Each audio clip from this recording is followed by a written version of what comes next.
Focus only on yourself and forget about everyone else until you know this, because a man once did the exact opposite his entire life, and Carl Jung watched him come completely apart in a matter of months. This man had everything. He had built a business from nothing. He had a beautiful home, a stable family, money that would last 3 generations. He had spent 40 years being precisely what everyone needed him to be. Showing up, producing, performing. He was admired. He was reliable. He was the kind of person other people pointed to when they wanted an example of a life done right. And then he retired. Within 90 days, he was barely functional. Not from illness, not from loss, from nothing. From the simple fact that the world had stopped needing him to perform, and when the performance stopped, there was no one left standing behind the mask. Jung described him, in clinical terms, as a hopeless moral ruin. And it is worth understanding exactly what he meant by that word, moral, because he did not mean this man was wicked or dishonest. In Jungian terms, moral refers to inner self-governance, the capacity to live by your own inner law rather than by whatever the outside world is currently demanding of you. This man had no such inner law.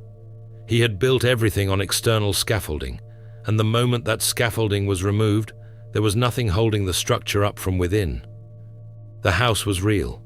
The foundation had never been laid. But here is the part that should bother you. This was not a rare case. Jung encountered this pattern so often he wrote about it as a law, and he did not believe the collapse began at retirement. He believed the warning sign had been present from the very beginning, a specific inner law, buried in the structure of the human mind, that most people are never told about, never look for, and never find, until it finds them. That law is what this video is about, and by the end of it, you will either recognize yourself in this story or recognize someone you love, possibly both. So let us go inside. The first thing Jung wants you to understand is that the person the world sees every single day is not the real you. It is a costume. Jung gave this costume a name. He called it the persona, and that word comes from the Latin term for the masks worn by actors in Roman theatre, itself connected to the Greek word prosopon, meaning face. Those masks were designed so the audience could see from far away exactly which character was being played. The mask spoke for the actor. It told the story the audience was supposed to believe, and once the mask was on, the person behind it was invisible. Your persona does the same thing. From your earliest years, you began learning what kind of person was acceptable. Maybe you learned that crying was weak. Maybe you learned that being too smart was dangerous in your household. Maybe you learned that being quiet kept the peace, or that being funny was the best way to keep love coming. Maybe you learned that success meant approval, and approval meant safety.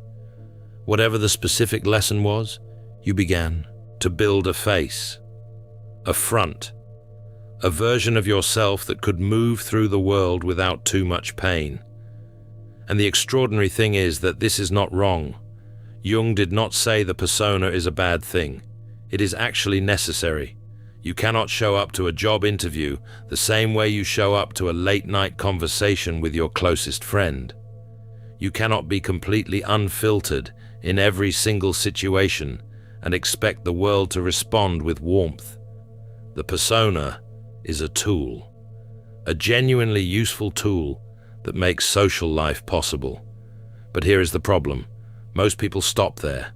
They build the persona, they wear it every single day, and over time, they begin to forget that it is a mask at all. They start to believe that the performance is the person. They identify completely with the costume. They invest more and more energy into maintaining the image, into appearing consistent, into being the character they have constructed. And anything that does not fit the character gets pushed away, gets hidden, gets sent below. And that, Jung said, is where the trouble begins.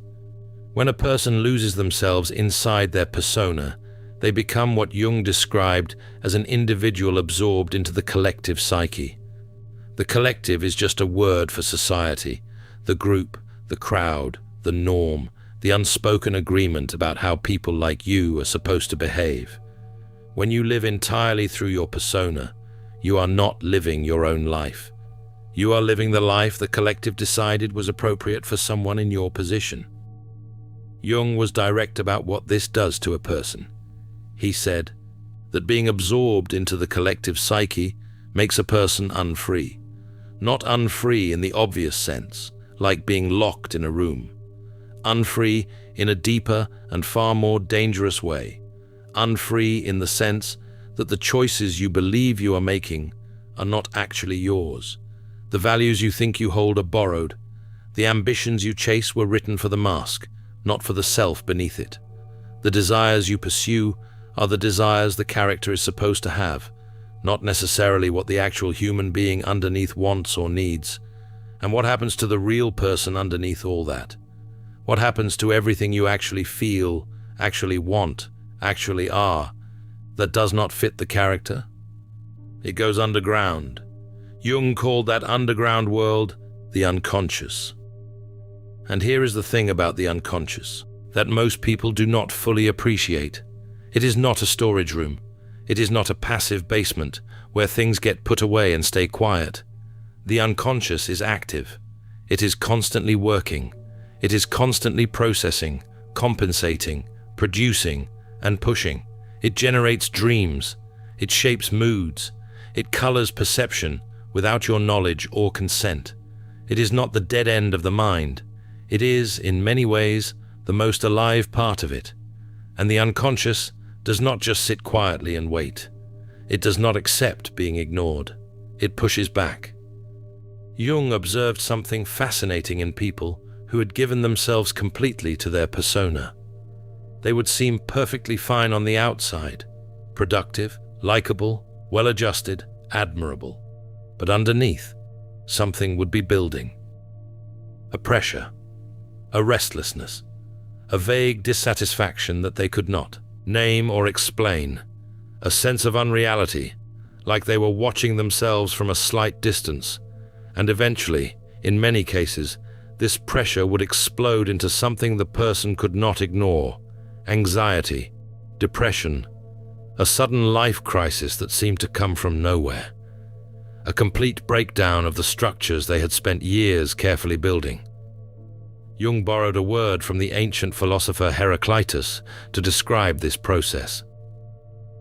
The word was enantiodromia, which means, roughly, that when something is pushed to one extreme, it will eventually swing hard in the other direction. What is too rigidly held eventually snaps. What is suppressed long enough eventually erupts. And that is exactly what happens when someone lives entirely in their persona for too long. Empaths aren't broken, they're alchemists in progress. The Alchemist's Path gives you drills, Jung-based boundaries, and 3 exclusive chapter videos to turn overwhelm into clarity. By Surreal Mind, 236-page downloadable ebook, in stock. Begin now at thesurrealmind.com. The unconscious, which has been ignored and pushed down and denied, does not disappear. It gathers force. It becomes concentrated, and when it finally breaks through, it does not come gently or politely. It comes as a wave.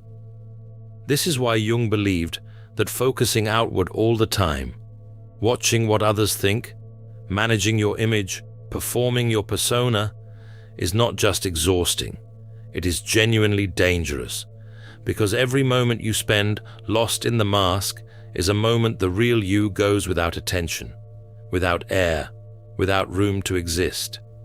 Now let us talk about what the unconscious actually contains, because this is where the conversation gets genuinely uncomfortable and also genuinely important.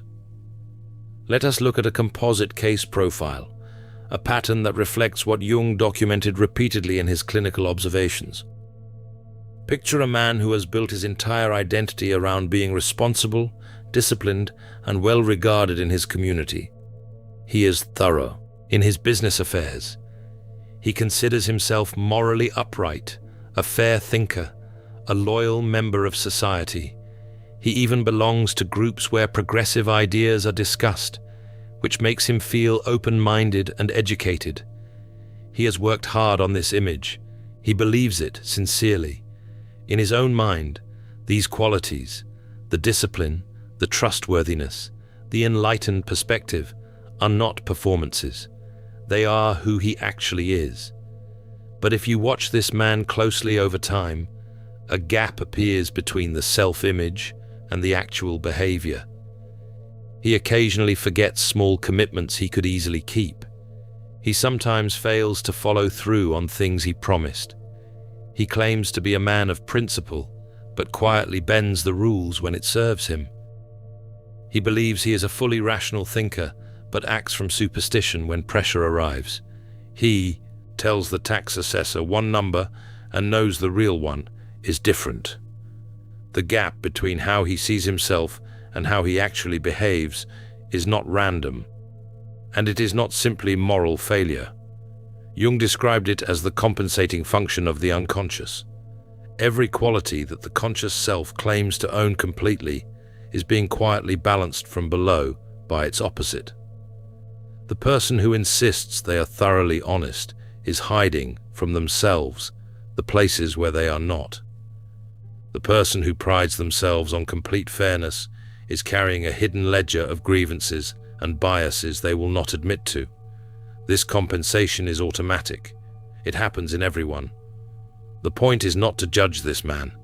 The point is to recognize the pattern because it is universal and because of what it produces next. When people do not see their own shadow, they tend to place it onto others. They project it outward. Jung described this with remarkable precision. He wrote about how we make our neighbors responsible for our own bad qualities. When you have not faced and recognized something in yourself, you will almost certainly begin to see it in the people around you. The person who cannot face their own dishonesty becomes obsessed with detecting dishonesty in others. The person who is secretly terrified of their own aggression constantly perceives threats and danger in the room around them. The person who has buried their own desire for control becomes furiously suspicious of everyone else's motives and power games. These are not random personality quirks. This is the shadow displaced outward. And this is one of the most powerful reasons Jung gave for why you must focus on yourself. Not because other people do not matter, but because when you have not done the inner work, you genuinely cannot see other people clearly. You are not actually seeing them. You are seeing yourself, reflected and disguised. Every strong reaction you have to the world outside is filtered through everything you have not yet faced inside. Taking back those projections, recognizing that what you placed onto the world outside actually belongs to you, is one of the central tasks of the inner life. And it changes everything. Not overnight, not comfortably, but permanently. The work of knowing yourself is not a retreat from other people. It is a prerequisite for genuinely meeting them. Now let us go deeper into the structure of how people lose themselves, because Jung identified two, fundamentally, different directions in which this can happen. And understanding your direction is the beginning of understanding your specific inner work. He called these the introvert and the extrovert, and before you assume you already know which one you are, set aside the casual modern meaning of those words, the idea that introverts are quiet and extroverts are loud. Jung was describing something far more fundamental than social comfort. He was talking about the direction in which a person's life energy naturally moves, and what that movement both gives and costs them. In the extroverted type, life energy flows outward toward the object, toward people, experiences, and the world outside. The extrovert finds meaning through contact with what is external. They feel most alive in engagement, in action, in response from the world around them. They move toward things. They need the world to be real and present and responsive. In the introverted type, life energy flows inward, toward thought, reflection, and the inner world. The introvert finds meaning by drawing from within. They generate understanding through contemplation, through the activity of their own mind. They move away from the object to understand it. They need space and interiority to be real and present and available. Neither of these is superior to the other. Jung was absolutely clear on this point. Both are legitimate and necessary ways of being a human being. The problem is not the type itself. The problem is the imbalance that develops when the type becomes extreme, when one direction is developed to the total exclusion of the other. For the extrovert, the specific danger is what Jung called enslavement to the object. Because the extrovert's energy is always flowing outward, they can become entirely dependent on the external world to tell them who they are. They need feedback. They need response. They need the world to mirror something back that confirms their existence and their worth. And when that feedback stops, when the relationship ends, when the success fades, when the audience goes quiet, when the external structures they relied on disappear, they find nothing inside to fall back on. No inner resource, no stable ground. They can collapse in ways that surprise even themselves. For the introvert, the danger runs in the opposite direction. Because their energy flows so reliably inward, they can begin to devalue the external world entirely. They dismiss it, avoid it, retreat from it further and further into pure thought and inner experience. And in doing so, they cut themselves off from the reality and grounding that the world provides. The thinking function becomes more and more elaborate, but it grows increasingly disconnected from actual life. They can become lost inside their own head, mistaking the map for the territory, unable to bring what is inside them into any real contact with the world outside. Now here is what Jung found most interesting. The extrovert's deepest work is not out in the world at all. It is inward. The introvert's deepest work is not inside the mind. It is outward. Each type is being called by the very structure of their own psyche to develop the function they have been avoiding. And what makes this so difficult is that the avoided function, Jung called it the inferior function, has been pushed into the unconscious and left entirely undeveloped.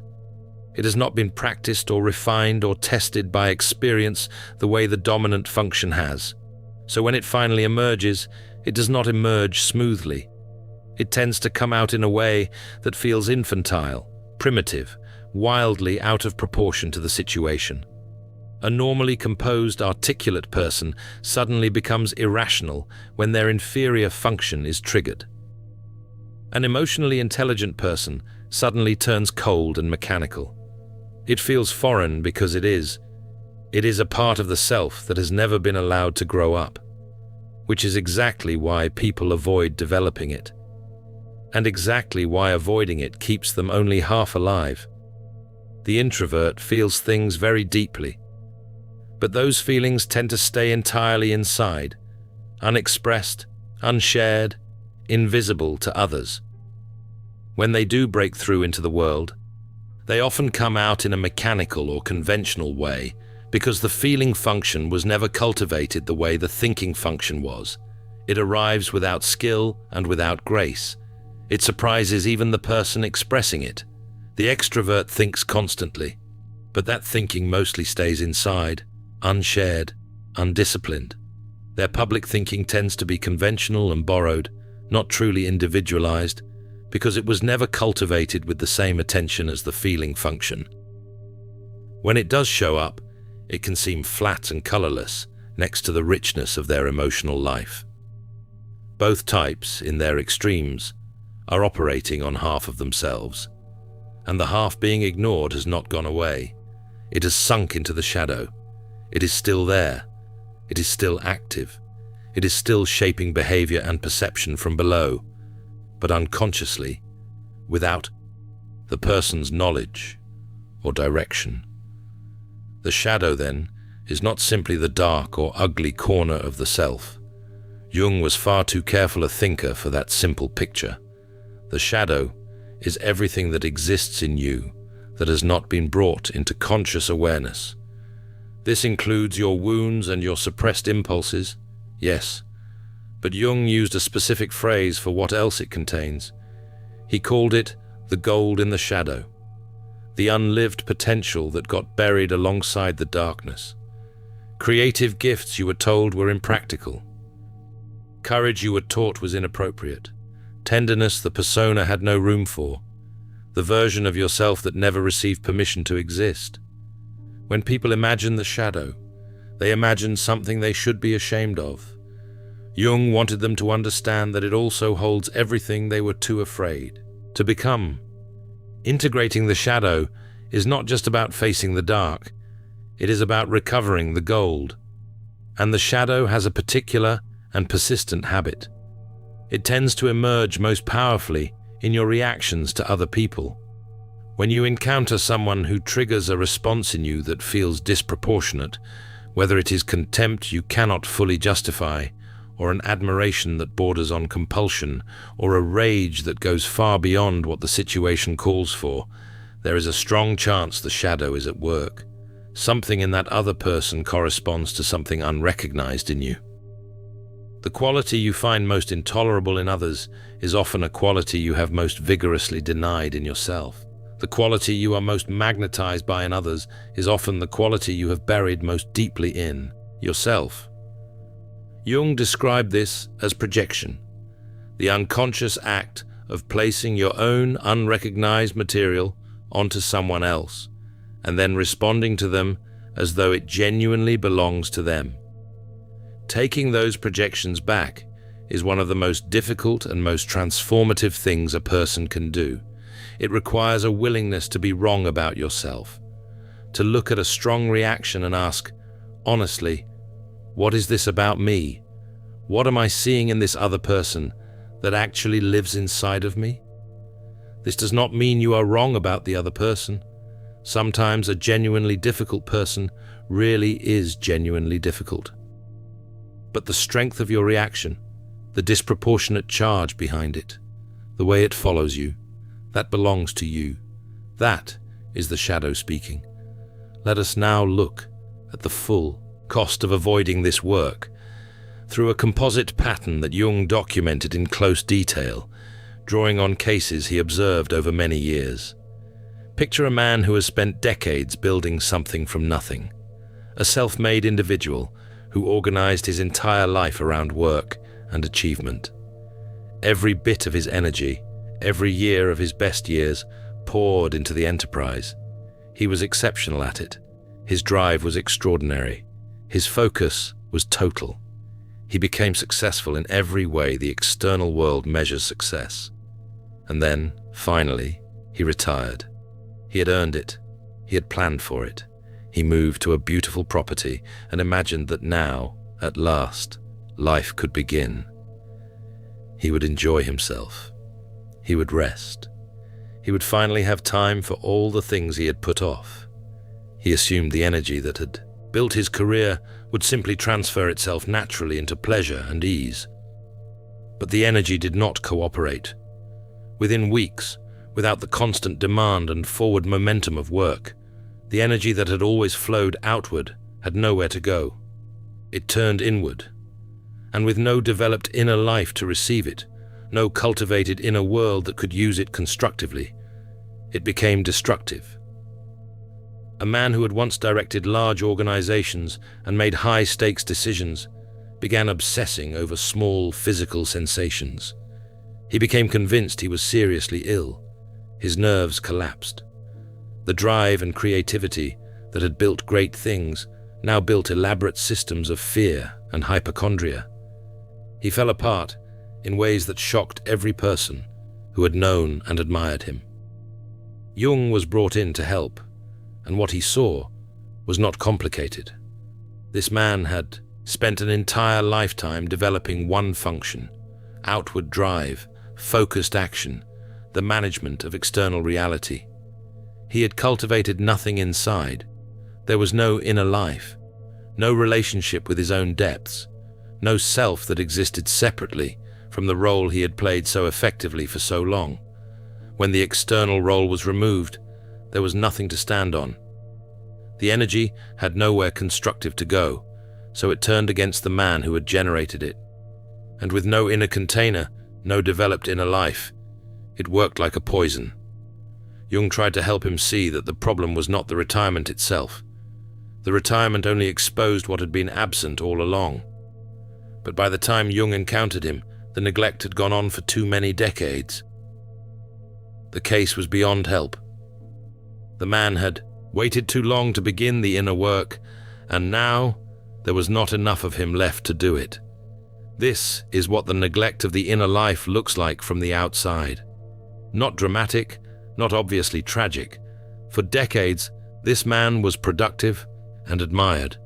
But in the place where a person actually lives with themselves, there was nothing there. And when the external world could no longer hold him up, there was nothing inside to catch him. Jung did not tell this story to make people afraid. He told it to make something undeniable that people instinctively want to avoid believing. The inner life is not optional. It is not a hobby for people with free time. It is not something to be addressed in retirement or after the children grow up or when life gets less busy. It is the foundation everything else eventually rests on. And if you never build it, the day will come when what you have built outside of you is not enough to keep you standing. Now, with all of that said, you might be sitting with a very reasonable question. If the problem is the persona, if the problem is living only in the external world, if the problem is ignoring the unconscious and the shadow, then what exactly is the solution? Reject the world. Stop caring about what anyone thinks. Disappear into yourself and call it growth. No. Jung was precise about this distinction, and he returned to it often. The persona has its function. You cannot live without some version of it. The answer is not to rip the mask off and walk through the world without any protective layer. That is not liberation. That is a different kind of dysfunction. The answer is not to abolish the external life or to pretend the world's demands are beneath your attention. The answer is to maintain a genuine, living relationship with both sides simultaneously, the outer world and the inner world, the persona and what lies beneath it, the conscious mind and the unconscious, not swinging between them, not collapsing into one and abandoning the other, holding both in ongoing and honest conversation with each other. Jung called this the transcendental function, and the name is deliberately bold. The word sounds large and abstract, but the actual idea is quite specific. When two opposing forces are in tension, the conscious self trying to maintain the persona and the unconscious pressing upward from below, most people swing between them helplessly, completely absorbed in the outer world, then suddenly overwhelmed by something erupting from inside. This swinging creates instability. It creates the sense that you do not really know who you are, that your moods are unpredictable, that life feels reactive rather than directed. But Jung observed that when a person refuses to let either side simply silence the other, when they hold the tension consciously instead of collapsing into one side, something new can emerge. Not a compromise, not a halfway point.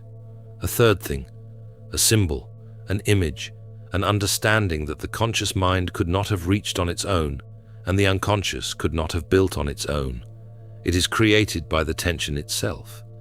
That is what Jung meant by transcendental, not mystical, but generative. The function that generates something genuinely new out of conflict. In practice, it means taking unconscious material seriously. Your recurring dreams, your emotional reactions that seem too large for the situation. The images and themes that keep returning when you are quiet, the things that come up in your body before your mind has words for them. Not analyzing these things into nothing, not dismissing them as irrelevant, but treating them as genuine communications from a part of yourself that knows things your conscious mind does not yet know. And it means doing the work of taking back projections. When you find yourself in a strong, irrational reaction to someone else, contempt, admiration, outrage, obsession, asking honestly, what is this revealing about me? What am I encountering in this person that I have not yet faced in myself? None of this is comfortable. Jung made no promise of comfort. Seeing the shadow, genuinely recognizing yourself in what you have disowned, is one of the most disorienting experiences a person can have. Acknowledging that the persona you have polished for years is not actually who you are can feel like losing the ground beneath you entirely. But the discomfort is not an obstacle to this work. It is the work.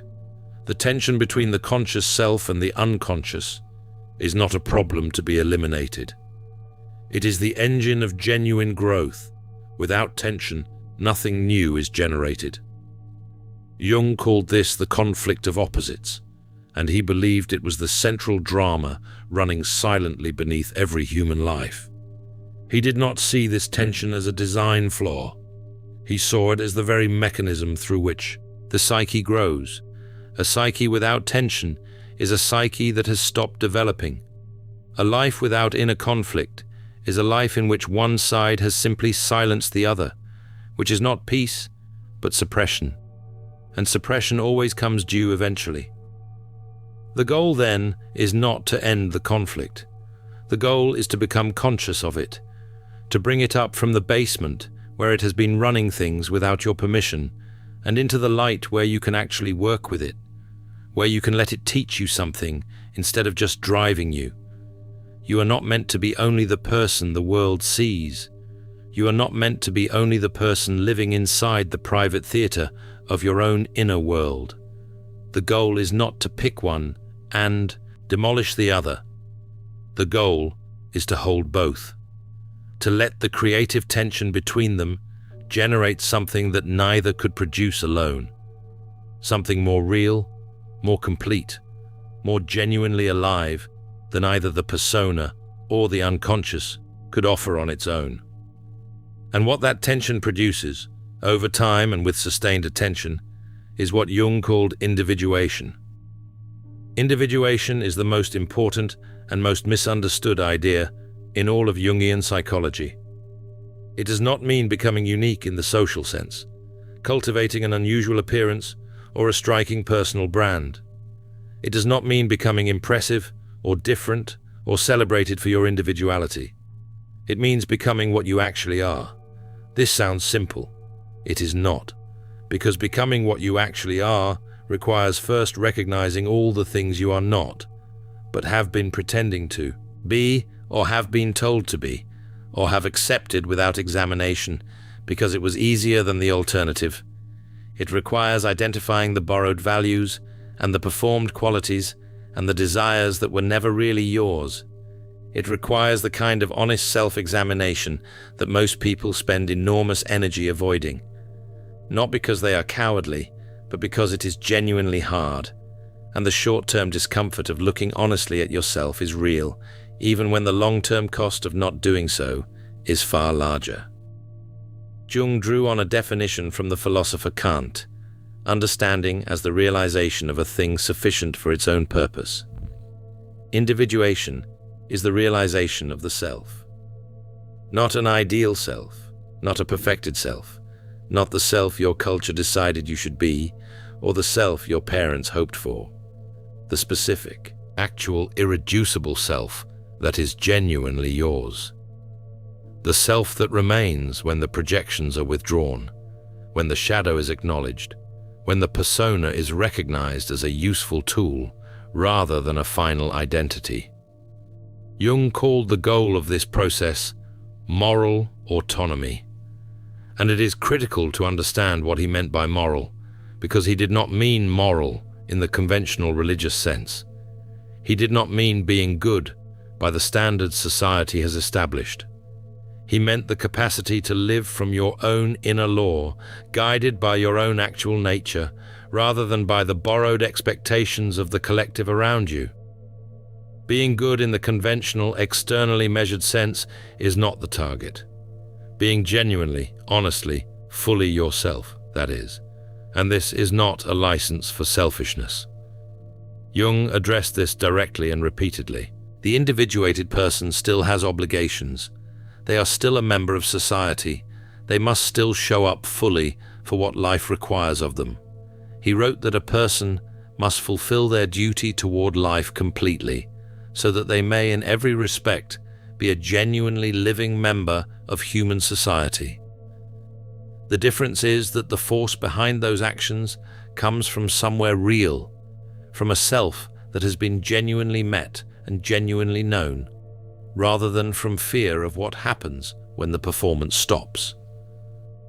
Here is the deepest paradox Jung ever described. The more fully a person becomes specifically themselves, the more they also touch what is universal. Because beneath the personal shadow, beneath the layer of personal history and suppressed experience, lies what Jung called the collective unconscious, a layer of the psyche that belongs not to any individual, but to the entire human species. The accumulated patterns, images, and inherited wisdom of every generation that ever lived. The symbols that appear in your dreams, the myths that feel like they were written for your particular situation, the stories that grip you in ways you cannot fully explain. These are bridges to that deeper layer. They connect your individual life, with all its specific details and limitations, to something that runs through all of us, something that was here long before you and will continue long after.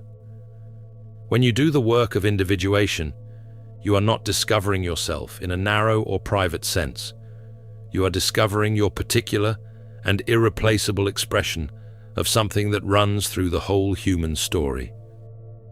And this is Jung's final answer to the question of why. Focusing on yourself is not selfishness. A person who has not done this work is not genuinely present in the world. They are a persona, performing without a self behind it. They are a system of projections, seeing themselves in everyone around them, rather than seeing those people clearly. They cannot actually show up for other people, because they have not yet shown up for themselves. A person who has done the work is something different. They can see. They can respond rather than just react. They can meet another person as they actually are, rather than as a surface for the unconscious to play upon. The world does not need more polished performances. It needs more people who are actually present. So let us come back to where we started. You clicked on something that told you to focus only on yourself, and something in you responded to that. Maybe you recognize the exhaustion of a life organized entirely around what other people think. Maybe you sense a version of yourself that you have never fully met.